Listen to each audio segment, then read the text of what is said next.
Welcome to the Peep Show podcast. Your glance at sex, society, and culture. With Jesse and PJ Sage. Welcome to the 5th episode of the Peep Show podcast. We have a really great episode for you today with 2 fantastic guests. We'll be talking to Professor Apryl Williams about race and internet dating, and we will be talking to performer Moriah Ella Mason about her one-woman show, Sex Work. But first, we want to spend a few minutes talking about issues sex workers encounter at international borders.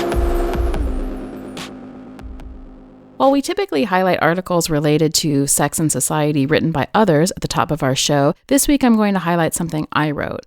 While I'm slightly embarrassed about the self-referential nature of this, it is an important issue that we want to cover on the show, so please bear with me. Several weeks ago, I was asked to conduct a seminar at a sex club in Toronto, which meant that I needed to cross the border for work. This didn't seem like a very big deal to me. After all, why would a border pay much attention to someone going to Toronto for one night to give a talk?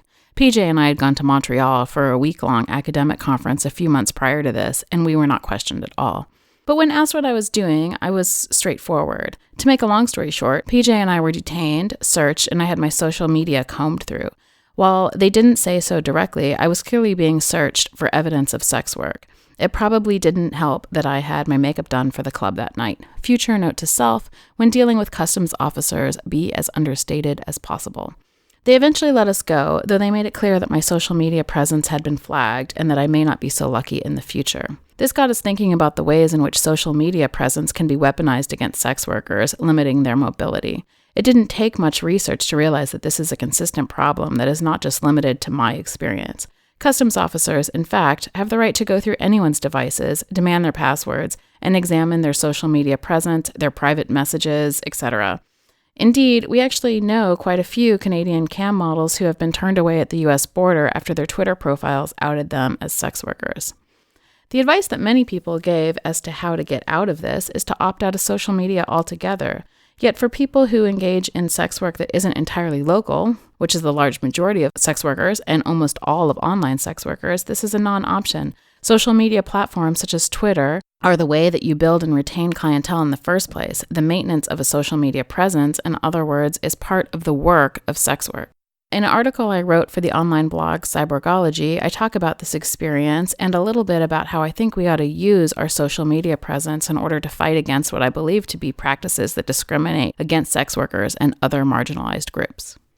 Yeah, I thought that was all really interesting and kind of scary. One of the really interesting things in your article is when you talked about the person who was searched at the border, came back again later, and in order to avoid raising suspicion, had deleted a number of their apps from their phone. And that itself ended up raising a bunch of suspicion. Right. And they got in trouble for not having the social media on their phone. So I think, what's really interesting to me is we're getting into a moment where it's not just that your social media can be used to out you or as a form of surveillance, but that the conspicuous absence of social media is also treated with suspicion and could be used as a reason to deny you entry across the border. Yeah, that was a particularly interesting case because he wasn't a sex worker, but they assumed because of his dating profiles that he was looking for sex work in the United States. But I think you're right to bring up the point that sort of surveillance and the conspicuous absence of it once it's been noticed almost creates a compulsory use of the social media platform. So let's say that now that mine has been flagged and they know that I have a Twitter account that talks about the work that I do, I can't not have that. Right. Yeah, it's a sort of obligation to self-report, and maybe it's particularly true for some people, but actually I think there's a degree to which it's true for everyone. Yeah, I think that's really important. So my article focused specifically on the impact that this has on sex workers, but I think that sex workers are just the beginning of, or marginalized groups, I should say. It's sex workers, it's LGBT people, it's Muslim people are the ones that, in this current climate, are the ones that are being, surveilled with higher intensity. But this, I think, is applicable to all people. Yeah, absolutely. And right now, the methods they use to search your social media are pretty dumb, and I'm using dumb in like the technical sense. Yeah, they just ask you for your phone and tell you that they need your passwords. It's not stealthy in any way. Or it's not automated in any way. They're not using algorithms, but I think it's very conceivable that in the future, that if the laws continue to permit this kind of search and seizure of your devices and surveillance of your social media, well, it's conceivable that they can also then just create bots or, different algorithms or programs to do those kinds of searches and do them much more efficiently and much more universally of everybody crossing the border, right? Right. Well, I was even thinking when we were talking about compulsory social media use, I was thinking about it in the much more banal sense. Like young people who are coming out of college are told, in business school and things, when they're on the job market to change their names on social media because they don't want future employers to go through their pictures of them partying or whatever it is that they have, because future employers do search for possible employee social media profiles. However, one of the things that we were trying to get at earlier is there being a complete absence of that stuff is more suspicious than having it somewhat accessible. So the question then would be, what sort of social media presences do people need to keep up? Right, exactly. And I mean, in truth, a lot of teenagers have already figured this out, having vanilla social media accounts for parents and then the social media accounts they actually use with their friends. But increasingly, if the state is watching all of your social media, there's going to be more and more pressure for you to kind of maintain a certain appearance on social media and maybe have your real interactions on social media more stealthily. Though, of course, as we've talked about in other programs, as that becomes more smart and less dumb, those are going to be completely linked up. Yeah, exactly. And I mean, you can't have two profiles on Facebook and not have Facebook know that you're the same person, right? Or Instagram, right? Like their algorithms are too smart for that. So to the degree that the government can tap into those same algorithms, it would be very difficult to hide anything from surveillance. The other thing that we didn't really talk about, but I think is kind of interesting to think about, is that there's also a lot of risk from this kind of search and seizure in terms of outing people. I mean, depending on who you're crossing the border with. Oh, sure. If you're crossing on like a bus tour, if you're crossing with family or whatever, and you have these people. What if you didn't know what my talk was about? Exactly.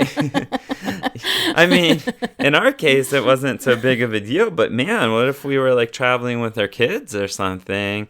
Or, alternatively, what if like a queer teenager was traveling with parents? What if, a wife who was doing sex work on the side was traveling with a husband or a boyfriend or something? Like, there's so many ways in which you could imagine this kind of state surveillance outing people in a way that would be really harmful to their like family structures or... Absolutely. And there's no concern or accountability there on the part of these state institutions. And I think we really do need to have a conversation about privacy in this context. And I'm sure there are cases in which you have like a reasonable suspicion of, some threat of violence or something where maybe it would make sense to do this kind of surveillance or investigation. But I think in a lot of the cases that we're talking about, really, they're just fishing for things. And clearly sex workers don't pose the same kind of threat as terrorists or,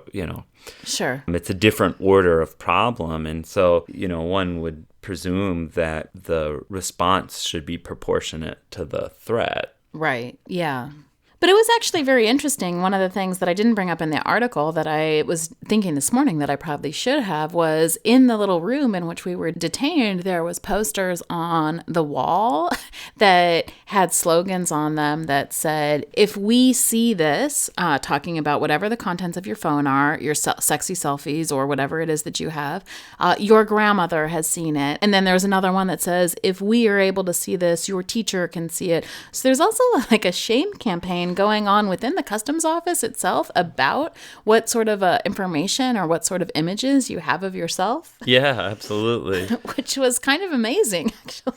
Right, right. And so, I mean, they make it clear in those advertisements that this isn't simply about security. It's very clearly also an issue of sexual regulation and shaming. Right, because who they call in? They call in the teachers and the grandmothers. Like, right. Who are the people that you could possibly offend with your sexuality?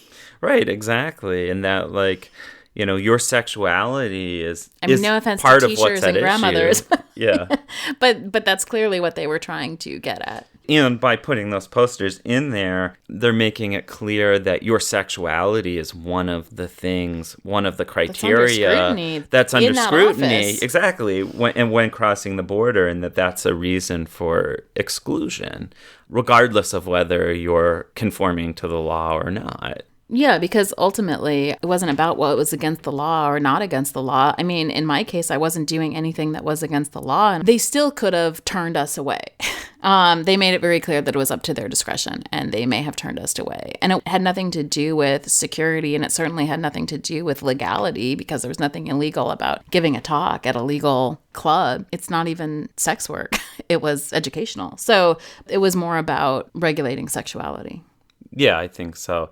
And I mean, I also think that in Canada, it's illegal for non-citizens to do sex work. So I think they're able to use that law to call into suspicion any non-normative sexuality and frame it as a threat, because they conflate all non-normative sexuality with sex work. Yeah. And so the anti-sex work laws, or at least the non-citizen sex work laws, also become a pretext for regulating all sexuality of people who cross the border. Right. So I have a quick news item. It's an article by Tim Woodley in Future of Sex called "We Need to Talk About Virtual Sexual Assault." The article references an incident author Jordan Ballymere wrote about. Woodley describes, quote, "As she marveled at the breathtaking mountain fortress in the zombie shooting archery game Quiver, another gamer began to chase her around the map. He made groping motions at where her breasts and crotch would be until she gave up and yanked off the headset," end quote.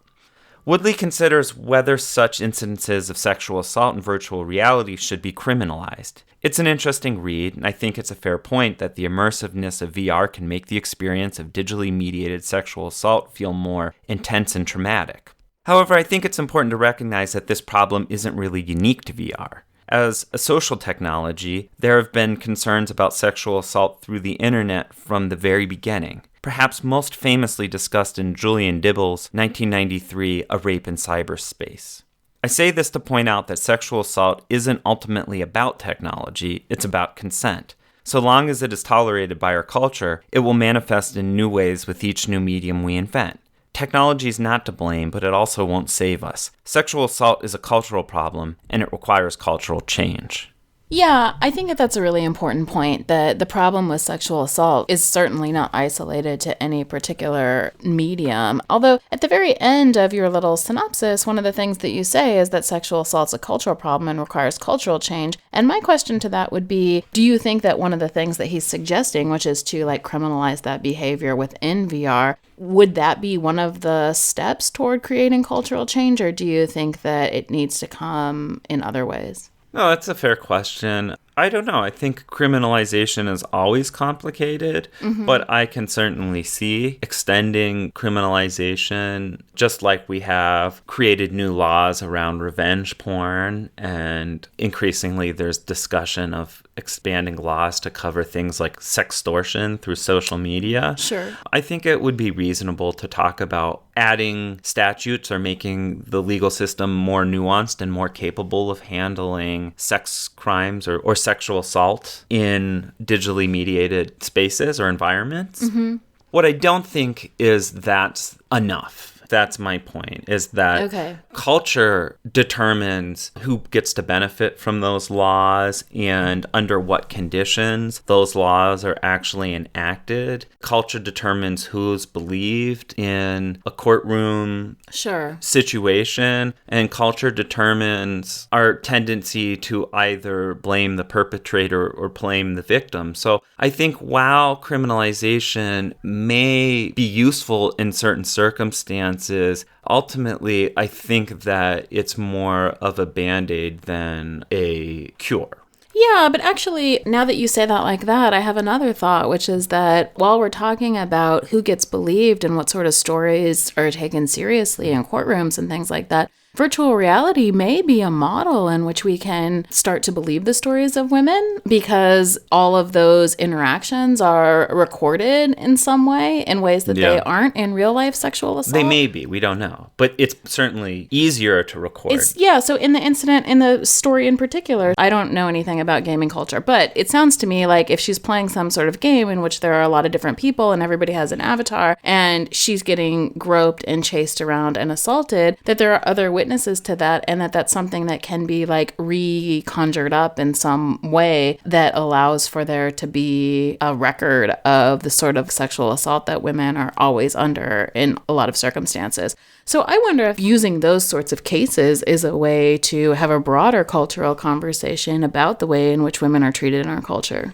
Yeah, I absolutely agree, though I think it's a situation similar to what we've discussed in recent years around police body cams, where it's still a question of, well, who holds these recordings and under what conditions are they released and to whose benefit, right? Yeah. And, one thing that you do have in VR and digital environments in general is that the threshold of a reasonable expectation of privacy is much lower, and therefore the ability for everyday users to capture and record things legally and use those for evidence is much higher than in face-to-face or meat space or, the quote-unquote the physical world. real world, right? Yeah. But on the other hand, still, we're talking about environments that are copyrighted by big corporations that are mainly run by dude bros.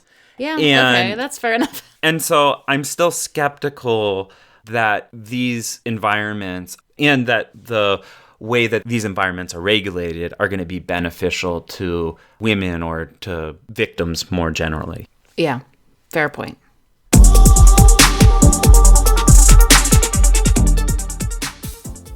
Today, we have Apryl Williams with us. She received a PhD in sociology from Texas A&M University with a designated focus on race, media, and culture. Currently, she's an assistant professor at Susquehanna University and a research associate at the Center on Conflict and Development. Her research follows two broad streams of inquiry: cultural studies of race, gender, and community in digital spaces, and mobile phone and digital technology use in developed countries. Welcome, Apryl. Thank you. We brought Apryl on today to talk about race and internet dating. So what sparked your interest in that? A little bit of my lived experience, and then also a study that came out about 2 years ago now that said that Black women and Asian men receive the least amount of online traffic on online dating sites. This study was sponsored by OKCupid, if I'm not mistaken. I think they used their algorithms to sort of look at who was getting the most online traffic in terms of visitors and messages in their inbox. White women are getting a lot of interest, so much so that they're not even having time to respond back to all of the people that they're getting messages from. So in the article, what did they attribute that to? It was a quantitative study. Yeah. So I don't think that they did any sort of like, here's some sociological implications. Right. But I have sociological implications. Yeah, we'd love to hear some of that. Yeah, so I think part of it is just that's a reflected trend in our larger culture. The idea that particularly Black women are fetishized. So people want to have one-night stands, but don't want to date them. Yeah. Don't want to bring them home to mom, right? Like don't want to introduce them to their families. They're just sort of like a try-on experience. So it makes sense then that we would see that these women are getting less intentionality on sites that we think are more specifically for dating rather than hookups. Right. What about like Tinder? Would Tinder have different sort of results, do you think? Right. I feel like they do. On OKCupid, they have this entire questionnaire where you fill out like what you do like and what you don't like and what your match is. And then you can see this person has 86% compatibility with me. Right. Whereas on Tinder, you're just going off of looks. And Sure. I get tons of people, white men in particular, as soon as I match with them, they're saying, DTF, like, are you down to fuck? Do you want to be friends with benefits? Not even hello, just DTF right off the bat. Not even full words. Just DTF. And I'm like, no? Yeah. Maybe if you weren't a dick. Maybe if you wrote in full sentences and used punctuation. That's my hang up. I'm like, I can't deal with that. Right. I know. My friends like that too. But yeah, no. So that's sort of my experience. Whereas on OkCupid, it's just like radio silence. Like you don't hear anything at all. Or people that you just would never be interested in a million years. It's like our compatibility is like 15%. Why are you messaging me? Right. You know, this isn't going to be a thing. So men of all different races are contacting Black women less on OkCupid? Yeah, so I definitely think that Black women are really just getting the bottom of the barrel in terms of online dating. And this is just a hunch, but I have this idea that the algorithms are pushing Asian men and Black women together because they both receive the least amount of online traffic. So then they're sort of the leftovers for each other, if that makes sense. That's super interesting. Which sounds terrible. But that's sort of the way, at least my experience, the last 2 guys that I've dated have been Asian men.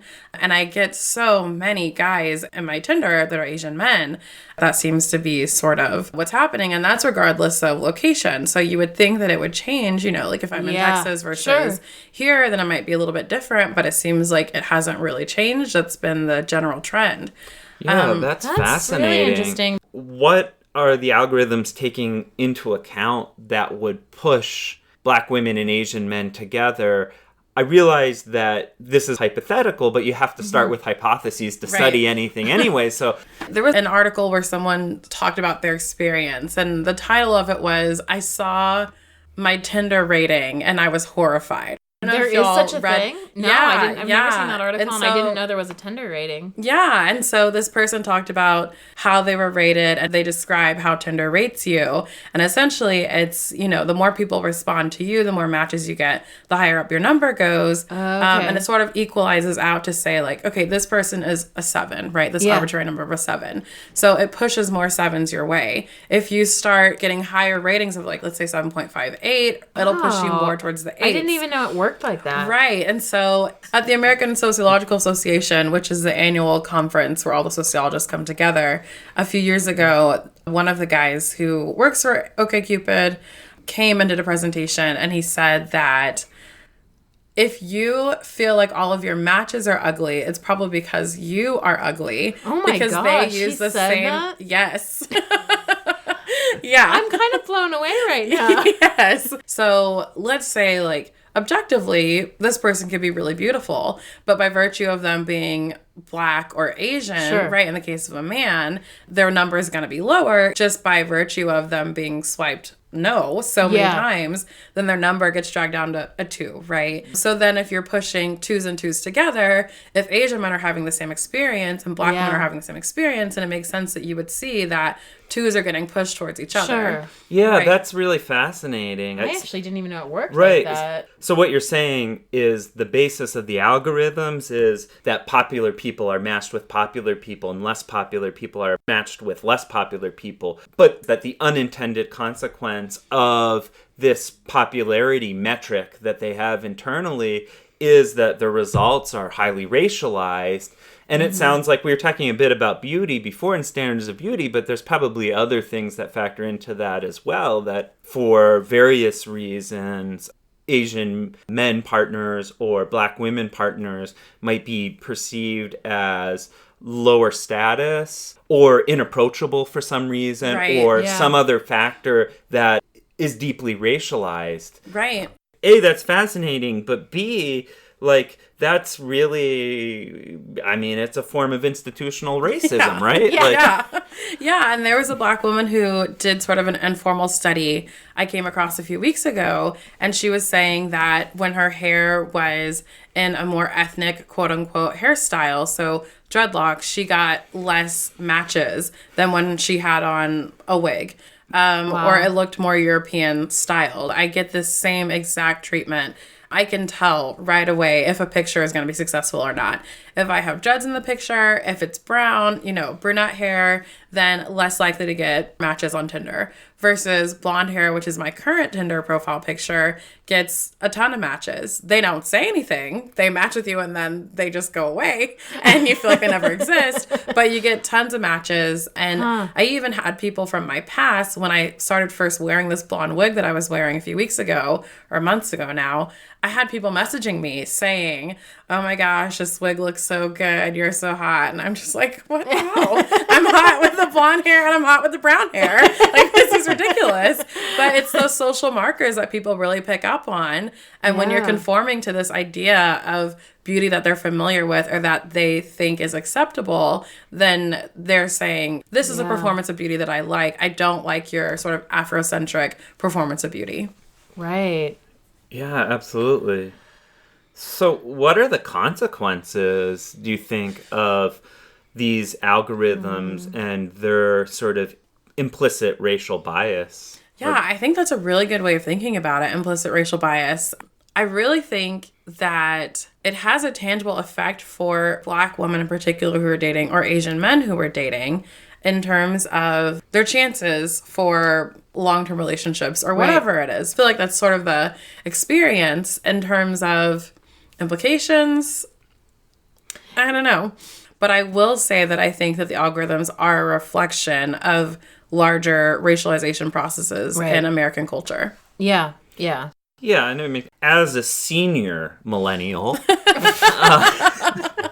Geriatric millennial? a geriatric millennial who, as a young adult in the city, spent a lot of time in bars, the bar experience was also heavily racialized, right? If you live in a city, often it's the case that you can identify bars that are predominantly Black, bars that are predominantly white, bars that are the gentrifying bars. The city you live in and the racial dynamics of the city that you live in shape the character of the interactions you have, and that those offline dynamics are going to transfer online. I'm sure your dating experience would be different in Atlanta than it would be in Chicago, for example. For sure. Yeah.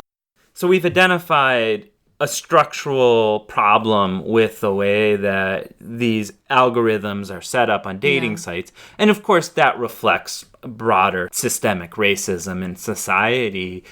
But is there something that sites could be doing to... Yeah, that's what I was thinking. Is there a way in which the sites could use their power for good to kind of, to actively try to overturn that sort of like ranking system? Because it seems to me like one of the effective political tools is representation. Right. In changing the way that people think about things, be them like racism or sexism or homo or transphobia.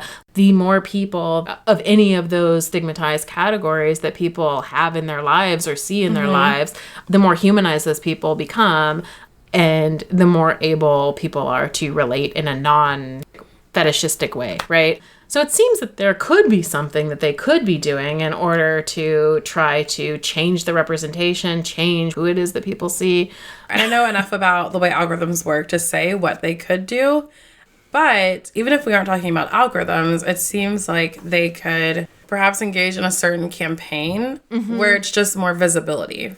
Sounds like what you're suggesting is that the first step would be to just simply acknowledge that the results are racialized or racially biased. Yeah, definitely. And that they're not just a neutral, apolitical tool, but rather to acknowledge that they're reflecting existing discriminatory practices and racially biased attitudes that already exist in society. And I guess that would be the starting point for whatever conversation we might have about changes. Yeah, definitely. I feel like that's always a starting point. Yeah. But, right. It's just to say that a thing exists. Right. And to go from there. Which sounds very simple, except they haven't crossed that line yet. Right, that's They not haven't happening. met that basic threshold yet. Yeah. Yeah, when they say things like, if you don't like who you're seeing, then look at yourself. That doesn't acknowledge at all the way in which they're actually like socially engineering the interactions. Right. Yeah, that's definitely true. They have some responsibility in the way that they're structuring the relationships and the interactions. Right. Yeah.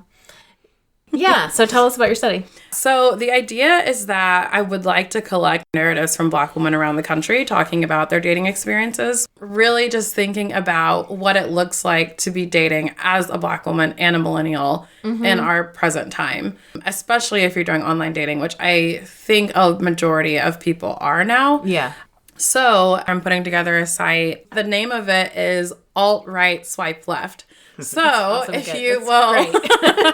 if you will submit your experiences, including screenshots or just narratives about your dating experiences, women of color, then please do send them my way.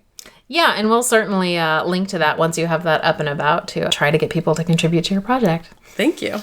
It was really great to talk to you today. Yeah, it was great having you here. Thanks for joining us. Yeah, thank you. Thank you.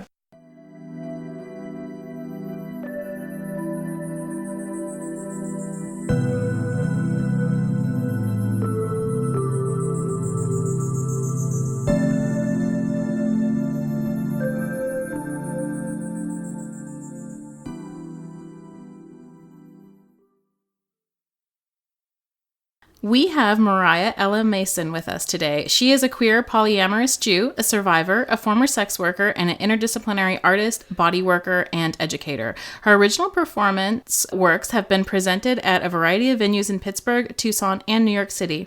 Ella is also a professional massage therapist with a private practice specializing in treating chronic pain, injury, recovery, and trauma. You can follow her work at moriahellamason.com. So welcome. Thanks. We're really happy to have you on today. I'm excited to be here. Thanks for joining us. We went to your play a couple of months ago when it was out, your play called Sex Work, and it was really amazing. It was a great play. So what we thought we would do is talk to you a little bit about your project and play some clips of it and talk about the themes that came up in it. First, tell us a little bit about the project and what inspired you to do it. Yeah, so while I was stripping a few months into it, because I was also a professional modern dancer and choreographer, I started making a solo work that was about 15 minutes long, just kind of breaking down the movement vocabulary of stripping and of dancing at the club. Oh, wow. I didn't realize there was like a prequel to the... Yeah, so it started as like a 20-minute thing I did at a friend's art gallery. And then I started working on other projects with Off the Wall Theater. And they said they were interested in commissioning work from me. And I gave them about 3 different ideas. And they were like, let's start with the one-woman show. And so I was like, great. So now I have, an hour and a half, however long I want to really tell this story. Yeah. And Was that intimidating? it was terrifying. Yeah. About 6 weeks out from opening, I was crying to the assistant artistic director, Erica, on the phone, being like, I'm scared. I don't want to do this. This is too hard. But it was really good for me. And I think in a large way because I did the show about 7-8 months after I had quit stripping. And when I quit, I really just compartmentalized all those experiences and hid them away. And this forced me to take them out and really think about what I had learned from the work, what impact it had had on me, how it had changed me, how it changed me as a performer, and how I think about the world. Yeah, I think you did a really good job of that in the play of displaying a lot of different aspects of stripping. I've never been a stripper. I'm not a stripper, so I should say that. But as an outsider, actually, it was really interesting to watch you talk about what some of your motivations were, how you would go about it as like the art of dancing and incorporating that in, how you dealt with the emotional labor associated with the clients, how you dealt with your own feelings about it. I think it was really, it covered a lot. And the ups and downs, and also that you brought in other strippers' voices as well. I mean, all of those things, it seemed very well-rounded, I guess, for lack of a better word. I'm not sure how else to... I felt really strongly that I didn't want to create another show or another narrative that reinforces a binary about the industry, which is either like, it's super empowering, I'm crazy happy, this is wonderful, or this is super exploitative, oh, poor me, I need someone to save me. Right. Which is really the only two narratives that are available. Yeah. And people usually, just in conversation, want to fit it into one or the other. If I was open with folks I was meeting about, that I made my money by stripping, they would usually react with, oh, okay. Or they might react with, oh, that's so cool. You're so empowered and wild. Like, I wish I could do that. Right. And neither of those reactions felt accurate to how I was feeling or how any of the women I worked with talked about it. Yeah. You did it for 2 years. Did you do it fairly full time when you were... Yeah, I usually worked about 3 days a week. That was like about how much I could handle. Yeah. I was also always doing performance projects and teaching or doing my massage practice on the side. Right. And yeah, so semi full-time. Yeah. Yeah, but it sounds like a pretty major source of income for you, right? Yes, it's what sustained me those 2 years. Yeah. And that changes it a lot. When I had more full-time or like at least more extensive other part-time work and stripping was just kind of extra that I was socking away towards my debt, that made everything a lot lower key. And then when it was what I was depending on for my rent and depending on for all my basic bills, that could make a shift a lot more stressful because stripping is so unpredictable with how much you're going to make each night. Yeah, that actually came up with the other women that you had in your play. them talking a lot about the difference between needing to do it and what that felt like when you had to do it. Yeah, how was it different for you? There was just the ability to feel desperate. Mm-hmm. And like, if I was feeling desperate for the income, that could then become a way that if someone was like, okay, well, like, what if you kissed me? Yeah, it would be easier to be like, oh, well, this guy's not that gross. Maybe that'd be okay. And once you let those boundaries start to slip, it becomes really hard to hold them. Like, it just gives customers who want to push your boundaries much more leverage to do so. Yeah. Yeah. In a way where if that income is not as important to you, you can just walk away. And and even for me, like, I was doing it just with the need to support myself. And I wasn't in as tough a position as women I knew who were supporting children or supporting family members with that work, or who were struggling with addiction and needing, like, lots of cash to make that life work. Right. Yeah. Yeah, so one of the things that was really striking to me as I was watching it is how you talked about gender roles and how doing sex work gives you access to gender roles, which actually I've really experienced. I mean, I do phone sex and I've done some camming, and in both of those, the way that people talk about their gender, masculinity and femininity, gets highlighted in ways that they don't in other aspects of your life or in other non-sex work. So I thought that we would actually start with a really great clip that you did about bachelor parties. Now, it didn't always turn out as nicely as that. Sometimes I would get back there with a groom who was clearly uncomfortable, and I would say, hey, we could just chat. We don't have to do a dance. And he would say, no, that's okay. Just do your thing. And then I would proceed to give a lap dance to a guy who was clearly not into it. Nothing is more awkward than grinding over someone while you watch their clenched jaw muscle. Like, what is happening here? Does he honestly think I'm going to be disappointed if I don't get to give him a lap dance? I get paid either way. My conclusion is that masculinity is a trap. And people want to get what they paid for, even if they didn't actually want that thing in the first place. That was a very direct translation of experiences I had, so that really wasn't embellished in any way. That interaction happened multiple times for me. And yeah, in the strip club, you see a lot of masculinity that's really being performed by one man for the benefit of another man. Yeah. And it's not really even about their interactions with you as the stripper, as the female presence. It's really just about performing masculinity to fit in with other men. Yeah. And you see that accentuated especially especially when it's a business trip or when it's like a family group, like a father and son or brothers or like or when it's a bachelor party. Those are like big sort of ritualized moments where the like strip male club, bonding experiences. yeah, so the strip club becomes like a place to dwell in masculinity together in a very specific way that you see some men are very comfortable in, and that feels very genuine to them. Or maybe it's not genuine, but they know how to do it. Right, And yeah. others are clearly super uncomfortable with it, but feel obliged to do it in certain ways.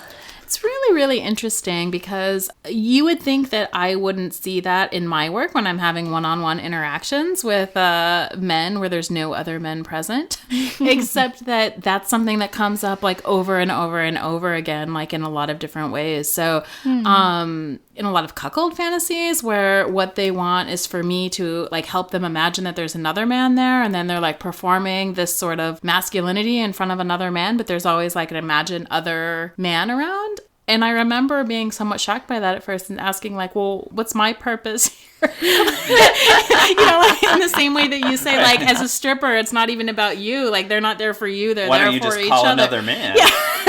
There are men phone operators, right? Right. Yeah. But then I realized actually there's something more to that. And it's actually really interesting that there's a way in which women do mediate those sort of masculine spaces too.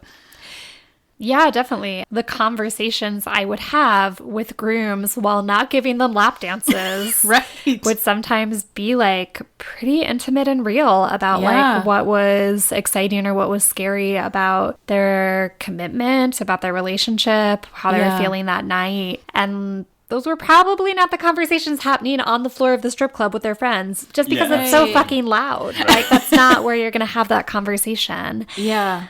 You know, and just in my experience with men I've dated, I see so many straight cis men who are so lonely because they don't know how to have an intimate relationship that's not with a woman that they're sleeping with. That's so true, and I'm glad you say that because that's a thing that we talk about a lot, and also a thing that comes up a great deal in my research on sex work, but also just like our personal experience with doing sex work. I feel like you become really aware of this fact that in our society, masculinity is constructed in such a way that the only access to intimacy that men seem to have, or at least cis men who embrace this hegemonic version of masculinity, Right. Yeah, that's a good way to is say it. through sexual relationships with women. And outside of that, there just doesn't seem to be much opportunity for men to experience intimacy. And there seems to be a profound sense of social isolation that comes along with that version of masculinity. Yeah. And so what I think you see then, or what I would see in the club, especially with people who are regulars and are there just a lot, is that the women working there really operate as their friends, and they aren't even really purchasing sexual services. They aren't even that interested in anyone's boobs or pussy. Yeah. They really just want companionship and friendship, but they wouldn't be willing to say it if it wasn't looking like what they were devouring was something sexual. I feel that all the time. You know, for example, I just gave a seminar at a sex club on like how to dirty talk. And it was actually somewhat strange to me. Like I got asked to do it because I do this as a job. But then I had to think like, but actually I don't spend that much time dirty talking. You know, and I was like, I don't know that I'm an expert on dirty talking because that's actually not what people really want. The vast majority is I'm going to couch this interaction in something that is ostensibly sexual because that's permissible. But what I'm actually looking for is some other sort of But I think that's the takeaway, right? Like that's the important, that's the key understanding is that I think ways that dirty in talk which has its own value, but like that's actually not the majority of what's going on. And I would suggest that not only does it like allow them to have intimacy in a way that protects their masculinity, but I think it also heightens the sexual experience, whether they would admit it or not, to have that connection before proceeding to whatever the sexual facet of your interaction is. There's two things about that. So one is that I see the same thing happen in reverse. So men who are regulars at the club, like, really just want friendship, but they want to hide it behind this sexual purchase. Yeah. But also, sometimes I would hit it off with someone, especially if they were newer to my age, and we would decide to, like, hang out and try to be friends outside of the club. Yeah. And I believe they were genuine in feeling like they didn't need that to be sexual and really having that intention, but they also didn't know how. Right. They didn't know how to like be Friends. deeply intimate and friends without it also carrying some amount of like sexual desire or coercion, even in very subtle ways that I don't feel like were predatory in any way, but just like that was there. It was hanging, and that was not, you know, which is why I stopped being friends with people I met in the club as customers, because that I found could never be removed from the context. Right. Yeah. What would that look like? How would you notice that? What are the subtle ways in which you would notice that? It's so much something you feel. Yeah. More than can describe, but I think it would come out in small parts of body language, or where their eyes were focused, or jokes, or you know, the types of familiar touch that actually we weren't good enough friends to experience yet. Right. Yeah. I actually thought you said something in the play, and we don't have this queued up, so I'll just describe it, that was interesting in that regard too, though, which is that like once you spent too much time talking in a friendly way, then there would be a backlash against that when you would approach that same person about a dance, where they would say, oh, well, now we're friends and I wouldn't want to do this anymore. Yeah. I had a problem where both what I think worked for me with many customers of being very open and like emotionally authentic and kind of real with people. Right. You know, for lots of people that worked. And then for lots of people, they would become attached to me, but not wanting to pay for that because that seemed like shameful or selling. And they really believed a fantasy that we were just going to end up dating. Right. Yeah. You know, and out of that would spurn like, you know, please come on a date with me, to like, let's get married, let me save you from this place, like all kinds of things. Whereas like, I just need you to like pay me for my time. You said in the play that you got some marriage proposals. Did that really happen? Oh, yeah. I got 5 marriage proposals in the 2 years I worked there. Wow. Yeah. That's wild. No, I've experienced that too, where suddenly people who are regular customers, like who call me all the time, will then say, well, would you talk to me outside of this platform? And I would say, well, no, because this is my job. So why would I do that? Why would I talk to you? But like that doesn't work for my business model. Like it would be very bad for me if I started talking to all my customers on the phone. Yeah. And they get really upset, and then you immediately lose them. Yeah, and I hate lying, because the way to like keep that relationship going, if you want to, as like a service worker, is to kind of like give a little bit, or like promise a little something extra but not really deliver, or like string along. And I just, it makes me feel so gross. Like I'm I can't incapable do it. of doing that too. I just can't do it. I respect why people do it. I think it's fair to do in the context, but I am just horrible at it. And it doesn't work for me. I agree with you. I understand why somebody would do that, and why it would even be fair to do that, because they're actually asking you something that's not fair. So like I feel like they're asking something that obviously goes against the whole context and agreement that is set up by that business. Right. So I feel like they're asking for something on some level they know they're not going to get. Yeah. Right. Or shouldn't get. Yeah. Right. So I don't have any negative judgment about like dancers I knew who would play that game. Sure. Because I think it can be a very necessary part of the business model. Sure. I suck at it. Yeah.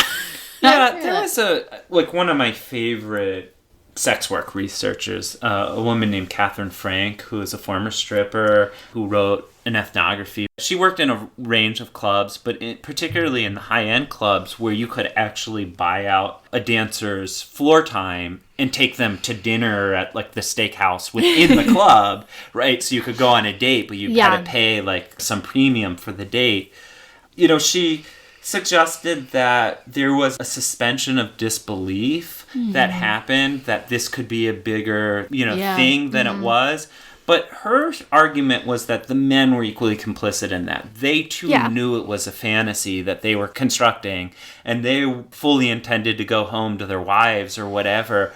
But it was less lying than suspension of disbelief. Some clients will be super explicit about that, though. Like, they'll actually talk about the fact that they recognize that it's a fantasy, but they want to go ahead and play it like that. Yeah, and I feel super comfortable with that. And I also feel pretty comfortable when those types of interactions would happen with people who were married. Yeah. The places I ran into trouble were with single men. Yeah. Who, Yeah, like, that's really interesting too. Yeah. Yeah, so like they would start with suspension of disbelief, and then that would tip over into something of like really not actually perceiving reality. Yeah, right. Tip over into delusion. Yeah, it would tip over into delusion, and that's where it would become, you know, some range of like awkward to scary for me. Right. So you felt much safer with married men. Yeah, because Yeah. they don't want to fuck up their lives. Like, Right. they have a self-imposed limit usually. Yeah. Of, like, what is acceptable to do, so they won't bother me as much. They Right. won't ask as much of me, actually. Yeah, right. Yeah. So moving on from masculinity, you also had a lot of interesting things to say about femininity and femme presentation that I thought we could move on to now. If I wore something pretty, people might get the impression that I thought I was pretty, and that could lead to all sorts of attacks. I felt much more comfortable owning my ugliness. But I still wanted to be pretty.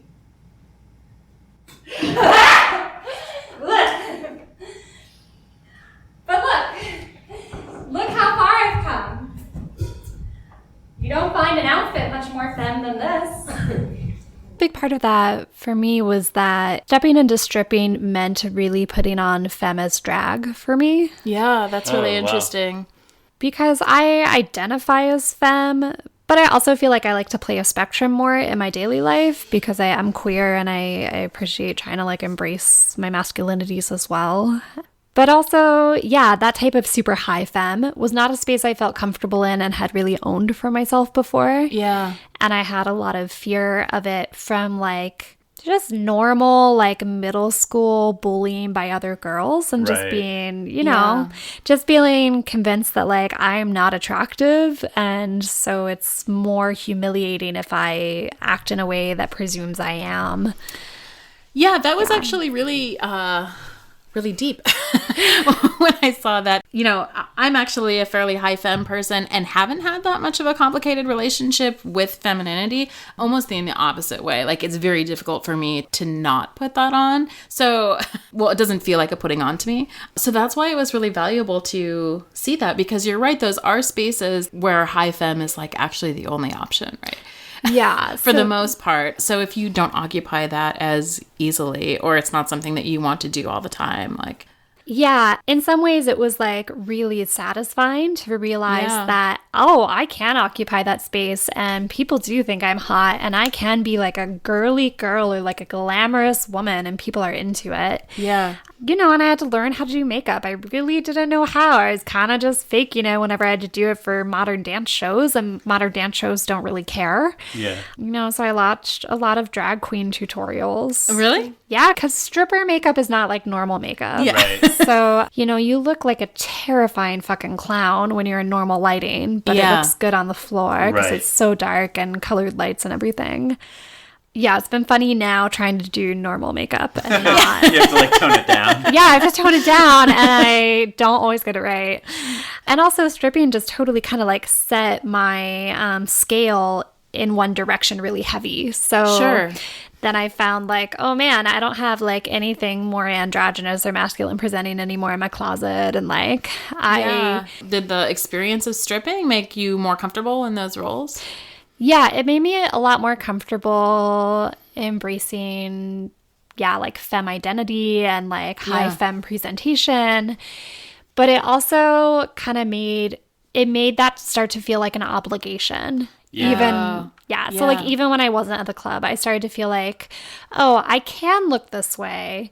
And like a lot of other things in society when I'm not in the club are telling me that I ought to want to look the way I am in the club. Yeah. So even though I didn't used to wear makeup on a daily basis, now maybe I should. Yeah. And I guess I should really always keep my legs shaved really nice, even if I'm not working that night.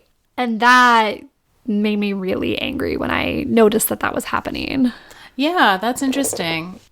Why do you think anger was a response?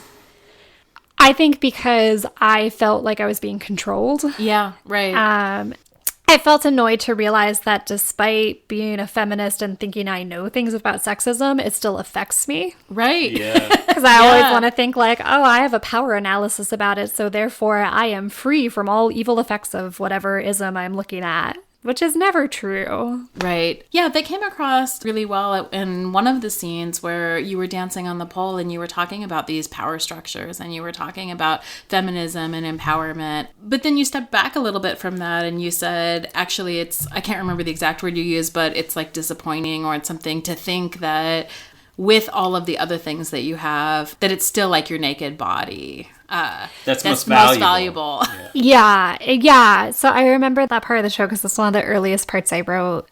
And that was where I was really struggling with this binary of like, is stripping empowering? Is it exploitive? And it's like, yes, both and other things. Right. Yeah, and it is, it did feel super empowering in lots of ways to take control of my image and use it in a particular way for my benefit. Right. And to feel idolized and like use that power. Yeah. That had previously like been used as a reason to victimize me. Right. Yeah, one of the places where you said that really well, I think, which is right before there, was when you said, oh, well, I do this because I'm tired of being like harassed and groped for free. So and actually it's interesting because I know in the sex work that I've done, I've had people like approach me and say, well, how do you feel about doing this? And I'm like, I do this all the time, but now I'm actually getting like paid for it. This is just my existence as a woman in the world. Yeah. And so that came across really powerfully, but then the flip side, and that is empowering, but then the flips, because you're like, oh, well, actually, I can actually control and manage this,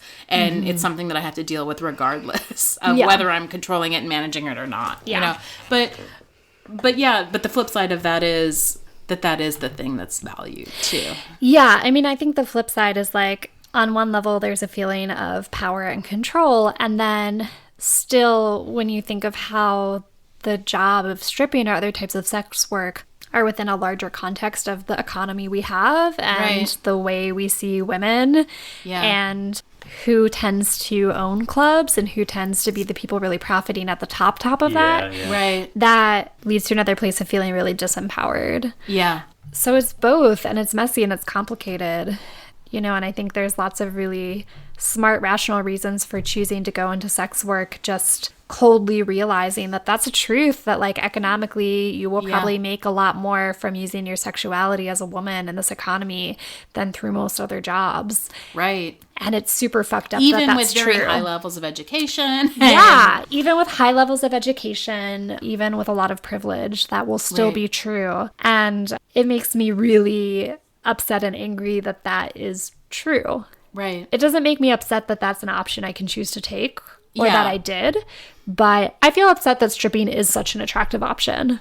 I would like to live in an economy where like stripping was not like it was one of many. It was one of many, and it isn't like something as many people are turning to out of desperation, and it's mostly people doing it who feel like it is fulfilling to them in some way and they enjoy it. Yeah. Is it just desperation? It sounds like part of it is just that now in comparison, the other possibilities that are available to you, you're measuring against what you could be earning while stripping, and it's just less. Yeah. I mean, I think that's the big thing. So it's like, so it can be like desperation of like, how am I going to make enough? And it can also be like, maybe you're not in a desperate place, but just rationally, if my goal is to maximize my income. Right. Like, yeah, and maybe like maximize your time for your other pursuits. Yeah. Which means like when you're working for money, making as much money as you can. Yeah, which is a reason like a lot of artists do it. And it's been amazing to me since I've done this show how many people in my periphery have emailed me or messaged me and said, hey, like I don't tell most people this, but I actually stripped, or I do strip now, or I escort, or I do cam work. Yeah. So many people I know have been doing this type of work, but I wasn't aware of it. Right. Yeah. Yeah. Yeah, I actually want to circle back. We kind of touched on the emotional labor that goes into, particularly when we talk about the need for intimacy that clients meet us with. But let's do a little clip where you talk about emotional labor. Cash for your company. Some guys who just want to talk will Tip me a 20 every 15 minutes we chat at the bar. It's not as much as I make for a 15-minute lap dance, but I'm always really touched when they recognize the value of the emotional labor I'm providing. It's rare. Most men feel entitled to a great deal of chat-up time before they'll consider spending a dime.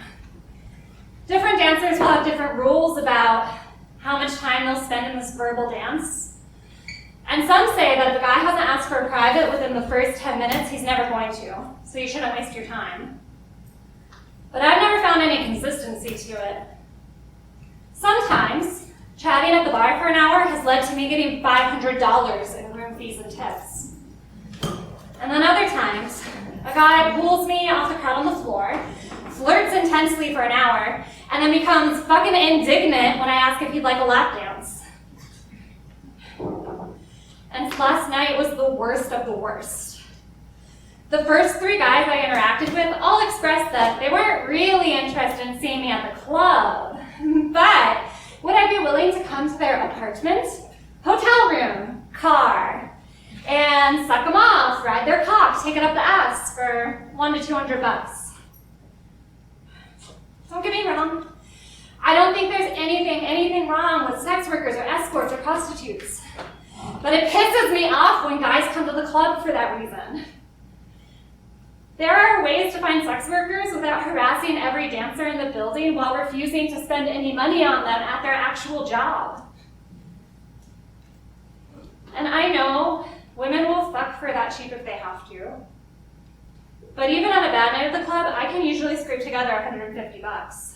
And that doesn't require me to risk violence or rape or arrest or disease, and doesn't require me to put up with some guy's bad breath or shitty foreplay or fake an orgasm.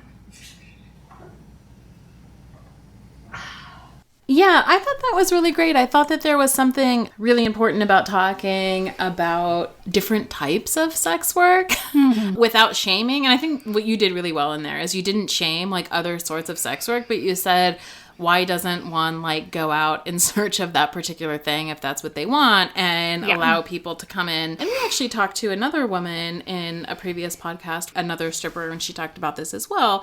Actually, one of the things that she was saying is that in the absence of like legal brothels and things like that, then strip clubs become de facto brothels, which puts strippers in danger if that's not what it is that they want to do. Totally. I absolutely agree. I really wish that prostitution was just legal because I think that that would make everything safer for everyone involved. Right. And escorts and non-escorts, other sex workers. Exactly. And other non-sex workers, other women. I think it would make things safer for escorts. I think it would make things safer for strippers. You know, the reason guys, try to push strippers' boundaries and look for someone who is also escorting is because it feels, scary or hard to find someone who escorts. And it feels like, for whatever reason, safer or easier to them to just bother strippers. And, there's definitely dancers who also escort, and that's in theory fine, but in practice then ends up being really difficult for the strippers who don't. Yeah. Right. And, if you're at a club that's not really keeping track of that or is letting things slide, then it becomes really dangerous. Right. So tell me what you're working on now. Yeah. So right now I'm working on a reprise of Sex Work. It's coming back to Off the Wall Theater from January 18th through the 24th. Nice. Okay. So I'm working on that, and then also taking just a 30-minute excerpt to the Bronx Academy of Arts and Dance on March 17th. Oh, the day after my birthday. Oh. So yeah. That's exciting. And I'm also currently directing a narrative circus that is going to premiere. Really? Yeah. So that's going to premiere at the New Hazlitt Theater in Pittsburgh on May 31st. Who's the attended audience? It's open for anyone. This will be totally fine for kids, but probably a little deeper on metaphorical levels for adults. So the circus is called Escape Velocity, and it's all based around an original Cirque-themed tarot deck, and the order of the acts and the outcome of the show will depend on how the cards are drawn by the audience. Wow. Oh, wow. So it's going to be like each performance will be unique. Yeah, each performance will be unique. And more audience participation, I imagine. Yes. So I should sit in the back row. Yeah. Just like put a paper bag over your head or something. Yeah. That won't make you stand up. Yeah, and how can people find your work? The best way is just to find my website. It's MoriahEllaMason.com, or you can follow me on Instagram at Moriah Ella. Also on Facebook, same name. I have an artist page, so you don't need to know me. You can just like it, and then you'll know about all of the things. Okay, great. It was so nice talking to you. Thanks so much. Yeah, it's great to talk to you. Thanks for joining us. Thanks.